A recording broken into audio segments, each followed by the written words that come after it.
Padre, tomamos tanto por sentado en este país. Podemos enfocarnos tanto en nuestros problemas propios que nos olvidamos de recordar la iglesia perseguida, la iglesia en partes del mundo que están dando sus vidas por la fe que todos proclamamos.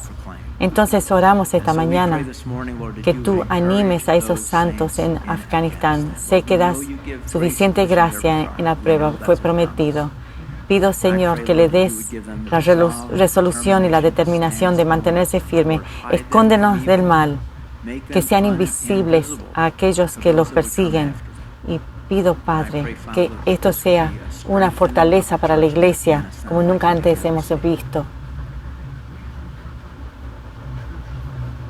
Padre, pedimos que transición para nuestros niños y nuestros maestros, al ellos ser enviados a un mundo que también va a ser cada vez más hostil contra el Evangelio que ellos proclaman seguir.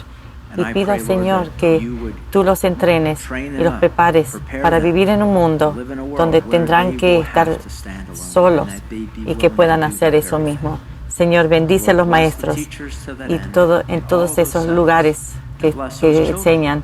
Y bendice a esos niños que en ese momento ellos puedan afirmarse para Jesús. Y esto lo pedimos en el nombre de Jesús. Y todo el mundo dijo amén. Estamos felices que estén aquí. Estamos en el libro de Colosenses, capítulo 3. Si necesitas una Biblia, podemos llevarte una. Colosenses, capítulo 3. Un día un grupo de frailes deciden abrir una floristería como una forma de recaudar dinero para su monasterio. Debido a que son hombres de Dios y pilares de la comunidad, los lugareños comienzan a comprarles todas sus flores. Esto provoca la ira de otro florista local que ve a los hombres santos como teniendo una ventaja injusta debido a su asociación con la iglesia. Después de hacer innumerables intentos de ponerlo fuera del negocio, decide obtener la ayuda de un matón local llamado Hugh para perseguirlos. Hugh asusta con éxito a los frailes para que cierren su tienda y huyan de la ciudad, demostrando una vez más que solo Hugh puede prevenir los floristas frailes. O sea, es un juego de palabras. Hugh como you puede prevenir incendios forestales. ¿Quién está aplaudiendo? Te amo, te amo. Y en la lección de hoy, titulada ¿Puede Dios realmente usarme? Y la respuesta es sí, Dios puede usarte. Usar Hugh, you. Bueno, Colosenses 3:11 es donde comenzamos. En esta nueva vida, no importa si uno es judío o gentil, si está o no circuncidado, si es inculto, incivilizado, esclavo o libre, Cristo es lo único que importa y Él vive en todos nosotros. Aquí Pablo habla de la discriminación en la iglesia de su época. Y la discriminación era un constante tema entre los años, entre los judíos en el tiempo de Jesús. Piensa en la mujer samaritana y los grupos que se separaban entre unos y otros hace 2000 años. Pablo los alista, los griegos de los judíos, los circuncisos y los incircuncisos, los griegos o bárbaros y los escitas, los esclavos y los libres. Los griegos de la época eran la aristocracia de ese tiempo. En ese día en nuestro día serían los humanistas ricos que desprecian a los cristianos simples, ignorantes. Los judíos de la época despreciaban a todo el mundo. Ellos llegaron a despreciar a los gentiles. Despreciar. De hecho, los rabinos enseñaban que si un judío se encontraba con una mujer gentil encinta y estaba dando a luz, se le ordenaba que no se detengan a ayudarle, porque no podían ayudar a traer un gentil al mundo. La posición oficial de los judíos en la época de Pablo era, en cuanto a los gentiles, era que ellos servían solo como combustible para el fuego del infierno. Eso hablaba de los gentiles. Los escitas eran considerados por todos como la forma de vida más absolutamente baja en la tierra. Uno puede ver los escitas ahí donde está el Mar Negro. Estas personas vivían al norte y noreste del Mar Negro y el Mar Caspio. Aquí hay una mejor idea dónde se ubicaba esto, en esta área grande. Y los escitas, encontrados solamente aquí en este lugar de la Biblia, es la única referencia, decían que eran considerados una raza salvaje e incivilizada. Josefo los llamó animales salvajes. Y Pablo cierra aquí la lista mencionando al esclavo y al libre. Y en la época de Pablo, bajo la ley romana, el esclavo ni siquiera se clasificaba como un ser humano, sino simplemente como una herramienta viva, como una pala o una carretilla. Un dueño de esclavo podía legalmente golpear a su esclavo, marcarlo, mutilarlo o aún matarlo a su antojo, sin ningún recurso legal, o sea, incidencia legal. Y en el verso 11, Pablo también menciona al bárbaro.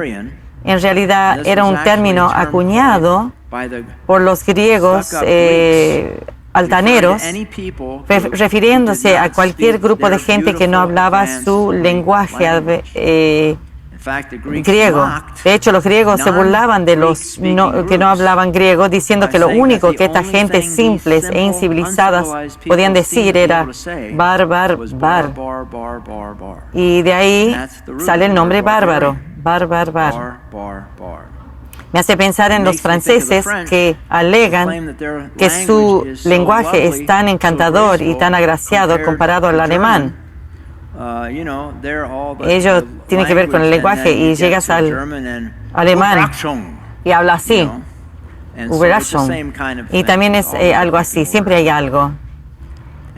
Y Dios tiene un simple remedio para esta discriminación. De hecho, es increíblemente simple. Colosenses 3:11 dice así: en esta vida nueva no importa si uno es judío o gentil, si está circuncidado o si es inculto, incivilizado o esclavo libre, Cristo es lo único que importa y Él vive en todos nosotros. Esta es la solución. Cristo en todos y para todos. Si tú detallas la fe cristiana y encuentras la única verdad elemental básica, está aquí. Todo se trata de Jesús y Jesús tiene que ver con el amor. Todo se trata de Jesús y Jesús tiene que ver con el amor. ¿Se puede llegar a una declaración más verdadera que abarque todo esto? Todo se trata de Jesús. Eso es lo que habla el libro de Colosenses, que se trata de todo, se trata de Jesús y Jesús tiene que ver con el amor. Entonces, si todo se trata de Jesús, entonces nada en mi vida tiene que ver conmigo, o con mi estatus social, o color de piel, o mi cuenta de banco, o mi nacionalidad, o mi etnia. Jesús es un gran nivelador. Entonces, Pablo nos da otro gran beneficio de vivir la vida de intercambio. La idea que ya no vivo yo, sino Cristo vive en mí. De nuevo, verso 11. Dice, entonces, no hay judío ni gentil, ni circuncidado o inculto, incivilizado, esclavo o libre. Cristo es el único que importa y Él vive en todos nosotros.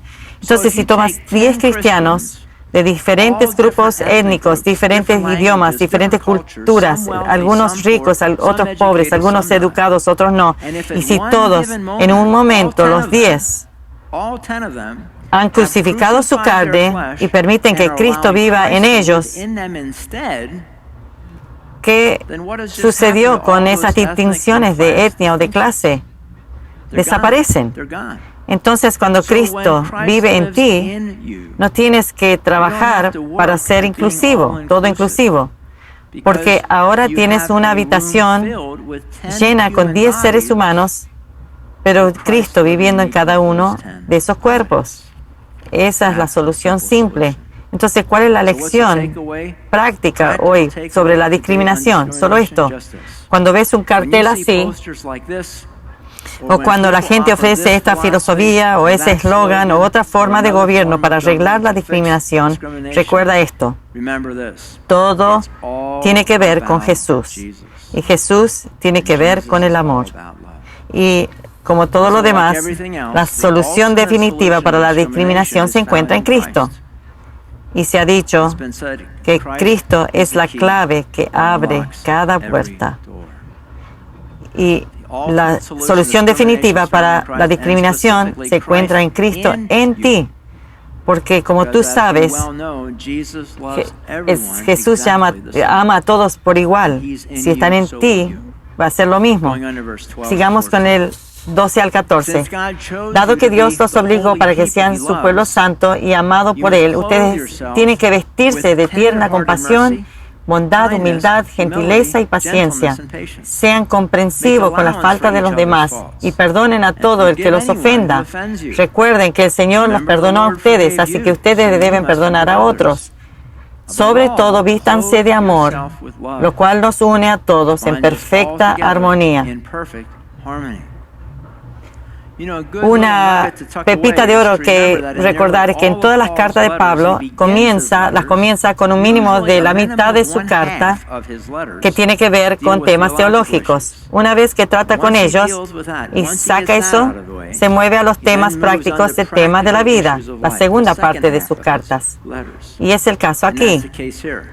Colosenses 1 y 2 tiene que ver con teología. Capítulos 3, versos 5 a 9, Pablo comienza a enumerar los pecados y vimos la semana pasada que empieza a enumerar los pecados que debemos renunciar, que debemos sacar.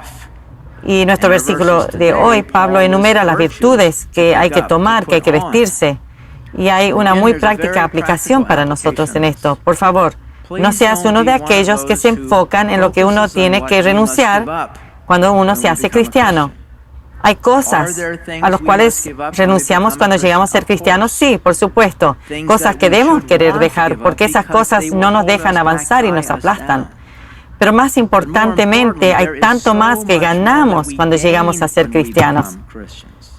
El perdón, la vida eterna. La presencia del Espíritu Santo y con Él el fruto del Espíritu: amor, gozo, paz, paciencia, benignidad, bondad, fe, mansedumbre, templanza. Y Pablo expande sobre el fruto del Espíritu, agregando una serie de virtudes que cada uno de nosotros debe anhelar, añadir a nuestra vida. Escuchen. El principio en el capítulo 3 dice: renuncia, deja inmoralidad sexual, impureza, bajas pasiones, malos deseos y avaricia, enojo, ira, malicia, calumnia y lenguaje obsceno. Pero aquí dice, en cambio, vístanse, levanten, vístanse de afecto entrañable, de bondad, humildad, amabilidad y paciencia, de modo que se toleren unos a otros sus faltas y perdonen si alguno tiene queja contra otro. De hecho, perdonar a todos. Y más importantemente, en verso 14 dice esto: sobre todo, vístanse de amor, lo cual nos une a todos en perfecta armonía. Entonces miremos lo que debemos ponernos. Primero es misericordia entrañable. Algunas traducciones dicen compasión. En la época de Pablo había muy poca compasión en el mundo greco-romano. Se dejaba morir los mutilados y enfermos. No había provisiones para los ancianos que habían perdido a su familia. Aquellos con discapacidades lo dejaban morir. Los niños no deseados simplemente eran colocados en la calle para morir. La historia habla de eso mucho. El cristianismo trajo misericordia al mundo. El cristianismo comenzó los hospitales, centros de alimentación, orfanatos y hogares de ancianos. Este mundo sería un mundo muy cruel e indiferente si no fuera por la tierna misericordia de los cristianos comprometidos. Piensen en el Talibán. En el hinduismo, por ejemplo, a los pobres y los mutilados los dejan morir en las cunetas mientras los Swami conducen en sus Rolls Royce. Y todo esto está justificado por su creencia. Creen que esas personas tiradas en las cunetas debido a sus pecados de su vida anterior están trabajando en su mal karma en esta vida. Y si ellos interceden en sacarlo de ahí, en realidad están previniendo esa karma y no pueden regresar en la otra vida como una forma más superior si no los dejas sufrir. Es muy diabólico, pero todo justificado. La siguiente virtud es la bondad. La palabra es Christos. Se define como la virtud de un hombre que se preocupa tanto por su vecino como su propio bien. Se describe como la virtud de un hombre que se preocupa tanto por su vecino como por sí mismo. Josefo lo usa como una descripción de Isaac, quien cavaba pozos y luego se los daba a otros porque no quería pelear con ellos. Se utiliza con el vino, que se suaviza con la edad y pierde su aspereza. Es la misma palabra que se usó cuando Jesús dijo, mi yugo es fácil, Christos. La bondad, tú eres una persona bondadosa. Tu familia diría que eres bondadoso. La siguiente virtud es la humildad. En realidad es una virtud creada por los primeros cristianos. En el griego clásico no hay una palabra para humildad excepto en un sentido negativo.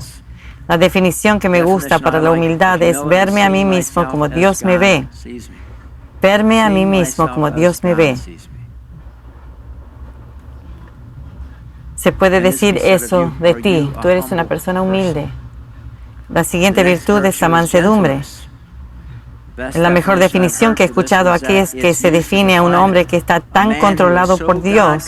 Escuchen, está tan controlado por Dios que siempre está en el momento adecuado y nunca gentil en el momento equivocado. O sea, él se mueve, se afecta en el tiempo correcto y no en el tiempo equivocado. Por esa definición, tú eres una persona mansa. La siguiente virtud es la paciencia. ¿Alguien necesita paciencia? Sí.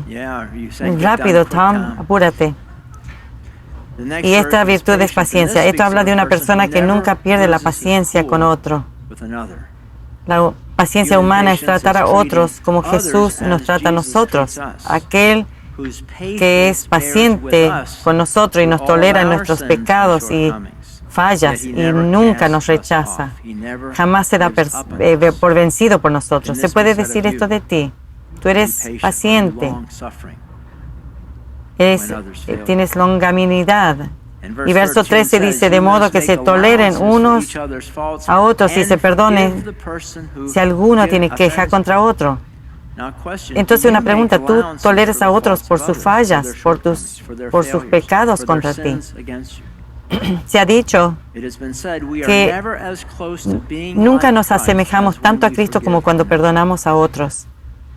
Nunca somos tanto como Cristo como cuando perdonamos a otros. Y todos necesitamos perdón. Hay una historia española de un padre y un hijo que estaban distanciados. El hijo se escapó y el padre salió a buscarlo. Buscó por meses sin éxito. Finalmente, en un último esfuerzo desesperado para encontrarlo, el padre puso un aviso en el periódico de Madrid y decía así, querido Paco, nos encontramos en la puerta del periódico al mediodía el sábado. Todo está perdonado. Te amo, tu padre. El sábado, 800 Pacos aparecieron buscando perdón y el amor de su padre.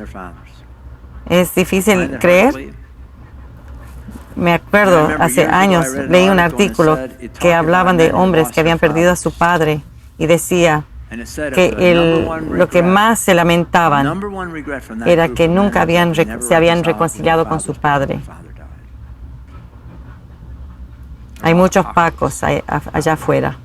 Sin embargo, el perdón verdadero es algo raro afuera del cristianismo.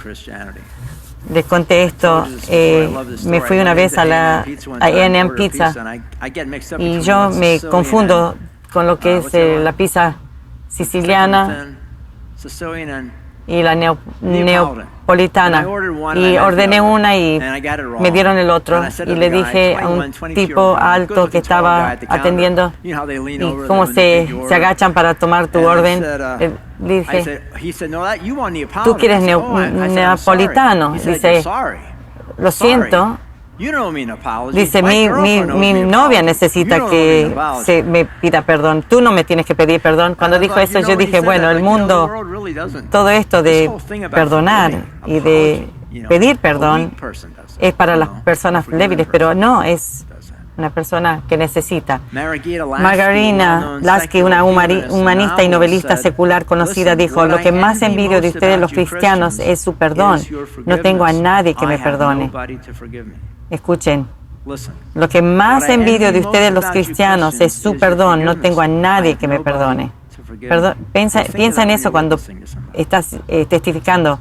Hal Menninger, el psiquiatra famoso, una vez dijo que si podía convencer a los pacientes en el hospital psiquiátrico que sus pecados estaban perdonados, el 75% podría salir al día siguiente.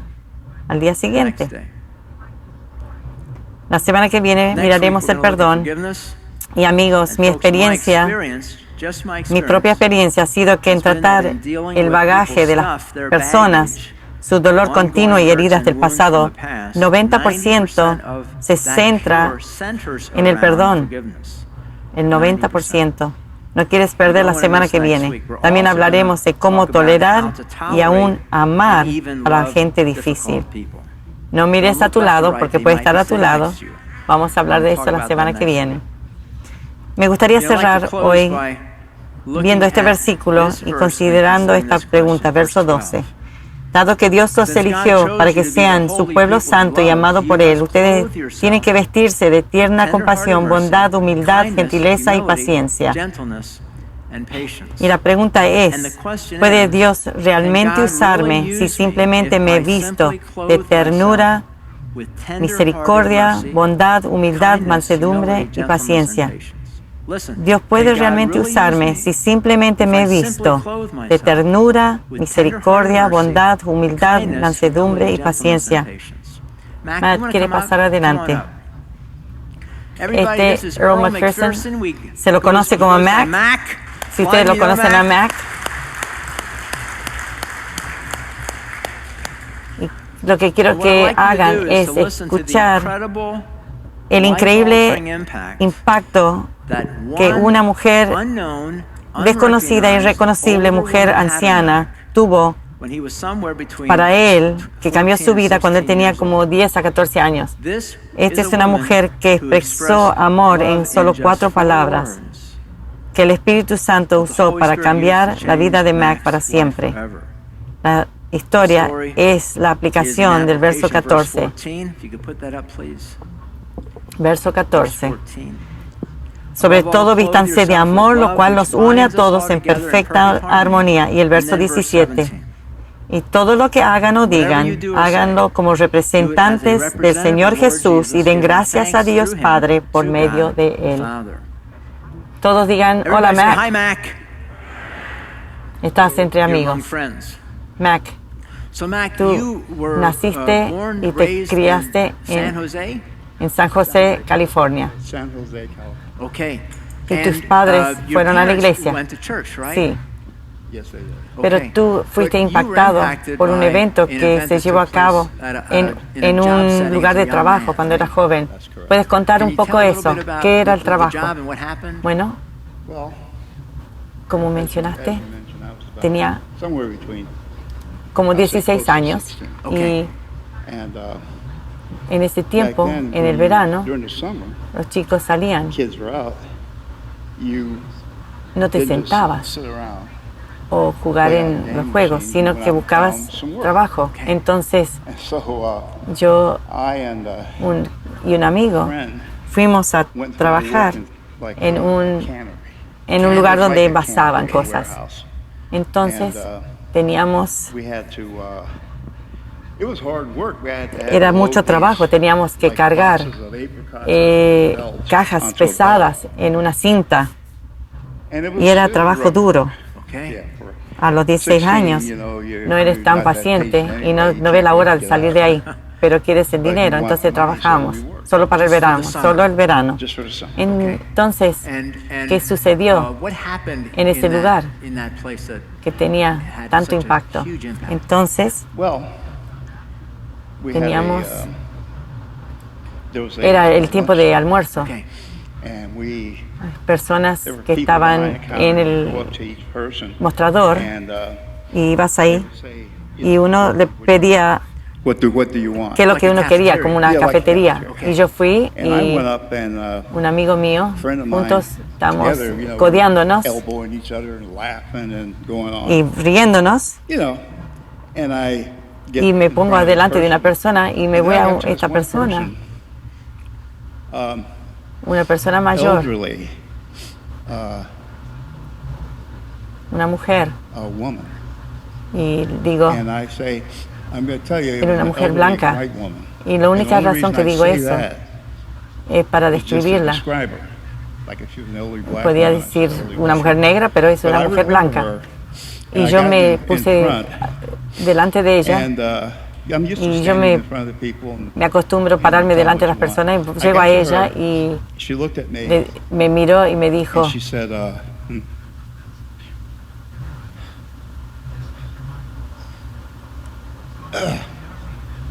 cuatro palabras simples. Dijo, ¿puedo ayudarte? Y lo he oído quizás 1000 veces en mi vida. Pero cuando lo escuché de ella, había algo. Era tan amoroso. Y fue abrumador. Y 60 años después, o algo así, tengo 73 años ahora, entonces más de 60 años después, pensar en eso todavía me emociona. Solo me dijo, ¿puedo ayudarte? Yo sabía lo que era el amor, porque mi madre me amaba, mi padre me amaba. Yo sabía que era amado, pero aquí esta mujer extraña me dijo, ¿puedo ayudarte? Y nunca sentí el amor como eso.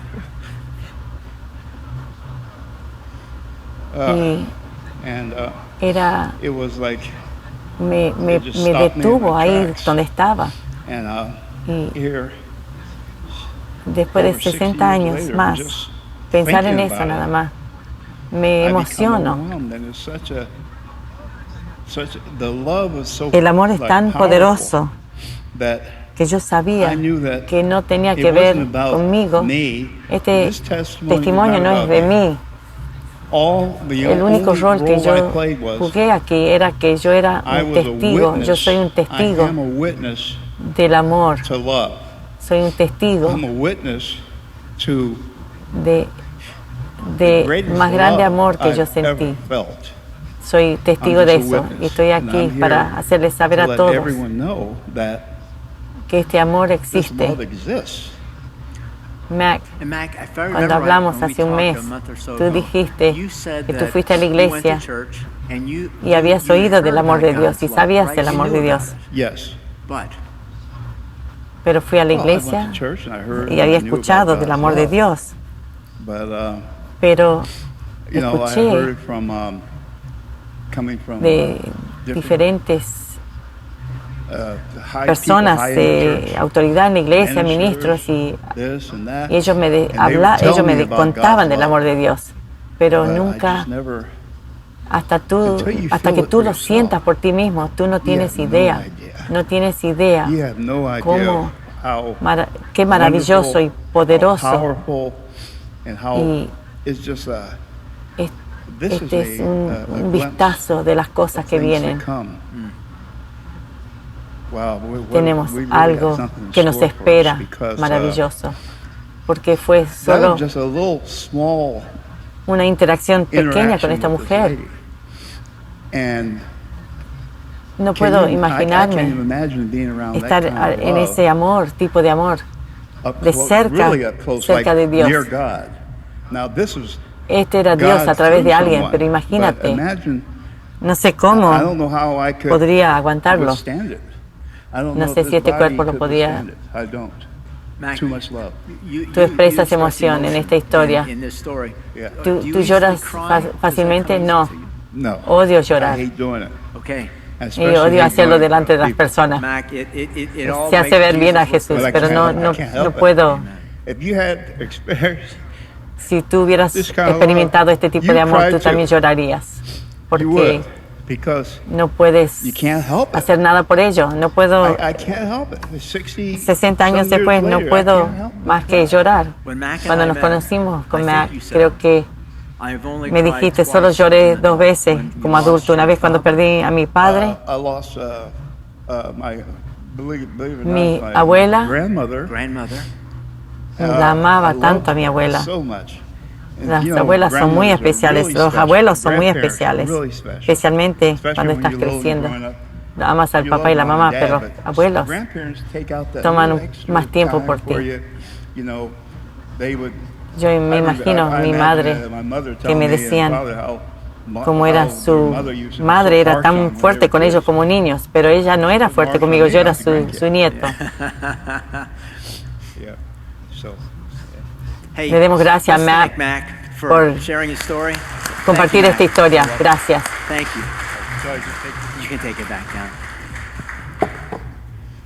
¿Sabes? La razón que yo quería que Mac comparta esa historia. Muchos dicen, no sé cómo Dios me puede usar como un trabajador municipal, como enfermera, como un trabajador en una factoría o en una cafetería. Ni siquiera me permiten hablar de Jesús en estos lugares. Pero, amigos, Mac fue impactado con un mensaje que cambió su vida directamente del Espíritu Santo, usando un instrumento humano que dijo solamente 4 palabras. 4 palabras, te puedo ayudar. Por eso yo quería que Mac comparta su historia, dicho en el poder del Espíritu Santo, con el amor en ese corazón, que quería comunicarse con Mac. Y esas 4 palabras cambiaron su vida para siempre. Él me dijo cuando nos encontramos, gloria a Dios, todo a Dios. Él me dijo cuando nos conocimos que él había llorado 2 veces en su vida, de sus abuelos y sus padres. Pero cuando cuenta la historia, llora cada vez. Así es que cambia esta vida, esta experiencia. Si tú crees que Dios no te puede usar, escucha, cuando Cristo vive en ti, cuando tú estás expresando el amor de Dios a través de ti, Él puede tomar las palabras más sencillas y usarlas para hacer llegar su amor a esa persona. 4 palabras. 4 palabras. Palabras habladas en amor. Piensa en eso. Y pide a que Cristo viva en ti y que Cristo exprese su amor a través de ti a esas personas que Él trae a ti, a tu mostrador, a tu cafetería, a tu lugar de trabajo, a tu escritorio en la escuela. 4 palabras. Voy a terminar leyendo esto. Soy un cristiano. Cuando digo que soy cristiano, no grito que yo vivo limpiamente. Solo digo susurro. Estaba perdido y me encontraron. Cuando digo que soy un cristiano, no hablo de eso con orgullo. Confieso que me tropiezo y necesito que Cristo me guíe. Cuando digo que soy cristiano, no estoy tratando de ser fuerte. Profeso que soy débil y necesito su fuerza para seguir adelante. Cuando digo que soy cristiano, no estoy jactándome del éxito, estoy admitiendo que he fracasado y necesito que Cristo me limpie. Cuando digo que soy cristiano, no digo que soy cristiano, mis fallas son muy visibles, pero Dios cree que yo soy, que lo merezco. Cuando digo que soy cristiano, también siento el dolor y tengo mis momentos de corazón roto y clamo a su nombre. Cuando digo que soy cristiano, no soy más santo, sino que soy un pecador simple que ha recibido la gracia de Dios de alguna manera. Cerremos en oración.